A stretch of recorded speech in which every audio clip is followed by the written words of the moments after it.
माँ, मैं आ गया। अरे बेटा, अरे माँ, आप कब तक ये काम करती रहोगी? अब तो छोड़ दो। बस पड़ोसी के कपड़े लेके आ जाती हो और उसको करने लगती हो।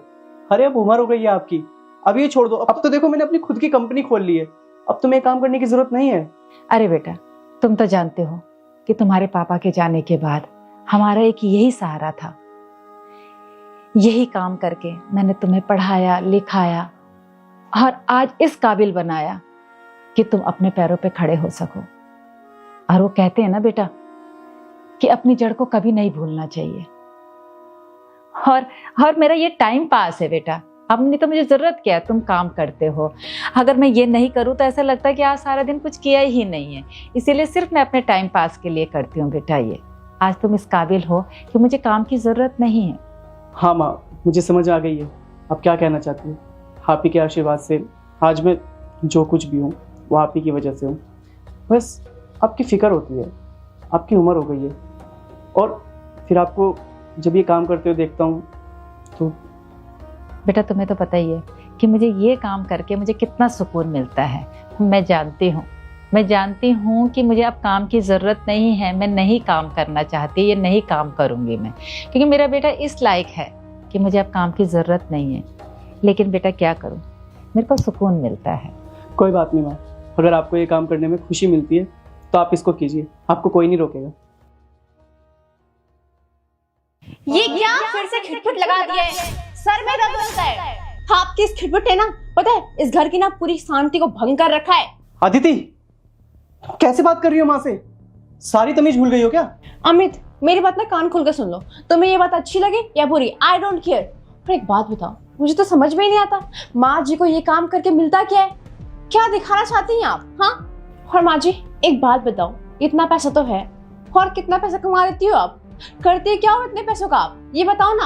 हाँ, यार पूरा दिन ना मेरे सर में दर्द हो जाता है ये खिटपिट की आवाज सुन के। हर हमेशा खट खट खट खट खट खट। इनके पास बस यही काम है। कमर में दर्द वर्द नहीं होता क्या आपको? ये सब छोड़ो, मेरी बात सुनिए।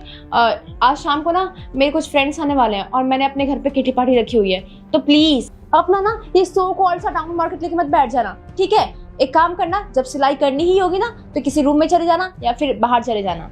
अदिति, तुम कैसे बात कर रही हो माँ से? अरे सारी तमीज भूल गई हो क्या? तुम्हारी हिम्मत कैसी है माँ से इस तरीके से बात करने की?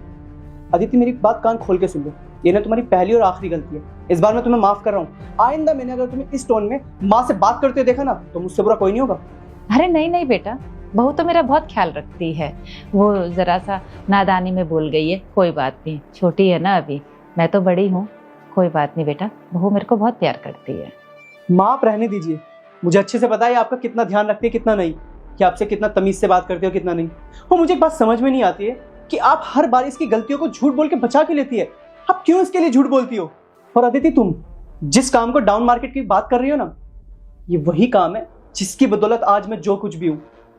इसी काम की वजह से ना मेरी माँ ने मुझे पाला पोसा है, मुझे परवरिश दी है, मुझे शिक्षा दी है, और आज मैं जो कुछ भी हूँ ना, इतनी बड़ी जो कंपनी खोल के बैठा हूँ, वो इस काम की वजह से खोल के बैठा हूँ मैं, अपनी माँ की मेहनत की वजह से।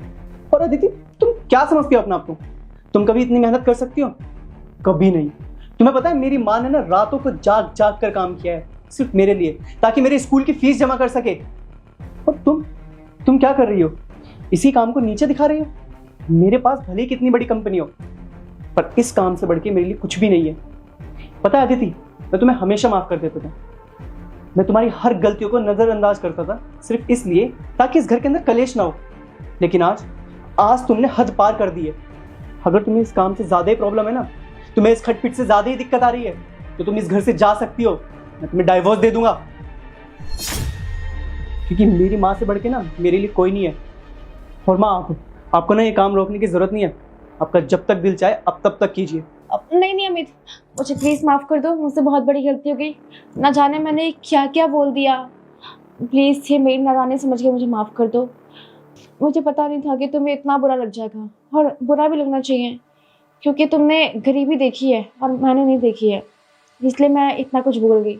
और मम्मी जी, आप भी प्लीज़ मुझे माफ़ कर दीजिए। मैंने आपके काम को इतना भला बुरा बोला, प्लीज़।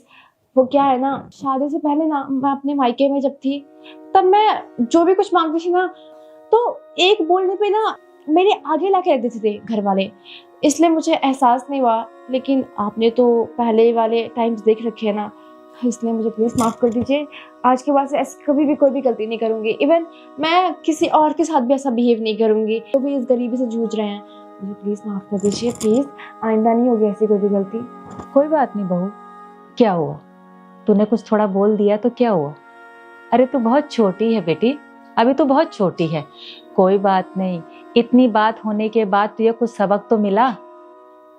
और रही मेरी बात, माँ बाप कभी भी अपने बच्चों से ज्यादा टाइम तक नाराज नहीं रह सकते, तो भला मैं तेरे से नाराज कैसे रहूंगी? तू मेरी बेटी है, समझे? अब देख, शाम को पार्टी है, तेरे दोस्तों ने आना है, अब तू पार्टी की तैयारी कर। और तू मुंह क्या देख रहा है मेरा? बहू के काम में हाथ बटा। जी। हाँ, और मैं भी थोड़ा सा आराम करती हूँ।